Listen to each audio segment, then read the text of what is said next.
বেথুয়াডারি জেসিম স্কুলের মাঠে 24টি জেলা নিয়ে আন্ডার-17 স্কুল ফুটবল লিগের আজকের খেলা অংশগ্রহণ করছে আলিপুরদুয়ার বনাম উত্তর 24 পরগনা। তোমরা সবাই দেখতে পাচ্ছ দুটো টিমই মাঠে নেমে পড়েছে, রেফারি লাইসম্যান সবাই মাঠে নেমে পড়েছে।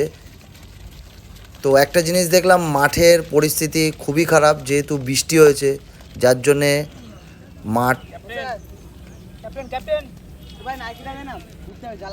এই খেলায় মাঝখানে রেফারি করবে আবির সরকার। তো দুটো টিমের ক্যাপ্টেনকে আবির সরকার মাঠে ডেকে নিয়েছে, এখন হবে টস।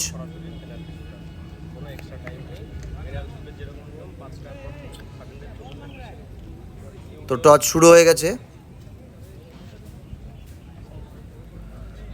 আলিপুরদুয়ার টসে হেরে গেছে, 24 পরগনা টসে জিতে সাইড নিয়েছে। তো ফটো সেশন শুরু হয়ে গেছে।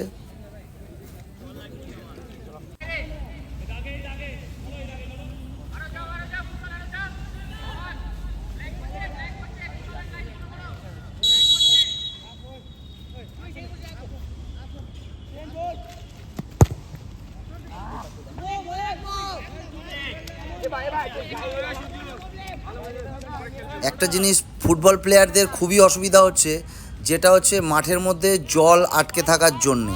মাঠের মধ্যে দেখো জল আটকে থাকার জন্যে বল টানা যাচ্ছে না, কিছু কিছু জায়গায় বল ভাসছে।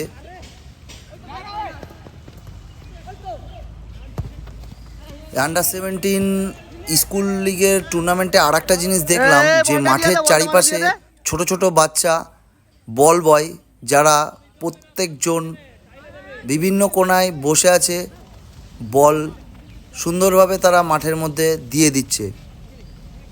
এটা হচ্ছে খুব সুন্দর জিনিস। এইটা পরিচালনা করেছে বেথুয়াডারি ফুটবল কোচিং ক্যাম্প, যার কর্মকর্তা বিজু ঘোষ। তিনি এই জেসিম স্কুল মাঠেই কোচিং ক্যাম্প করে, ছোট ছোট বাচ্চাদের নিয়ে কোচিং ক্যাম্প করে। আন্ডার-14, আন্ডার-12, আন্ডার-17, আন্ডার-19 সমস্ত বাচ্চারাই তাদের কাছে এই মাঠেই প্র্যাকটিস করে।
Come on, boys, side on.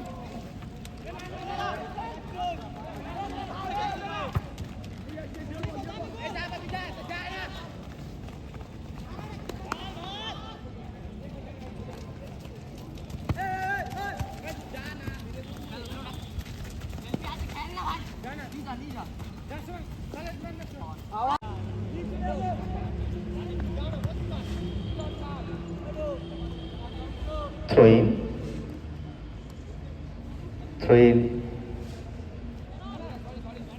North 24 পরগনার অনুকূলে।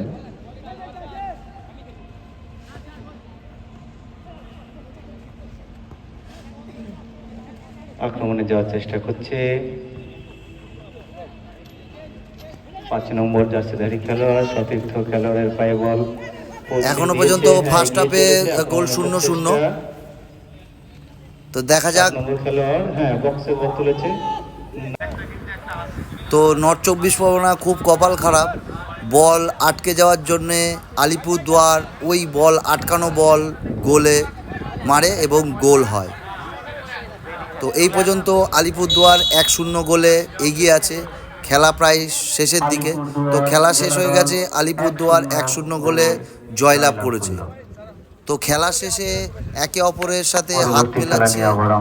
তো এটাই একমাত্র ফুটবল বলো, ক্রিকেট বলো, স্পোর্টসের মধ্যে দেখা যায় যে খেলা যাই হোক না কেন, একে অপরের সাথে সম্পর্ক খেলার মাঠে যেরকম মাঠের বাইরে একই রকম।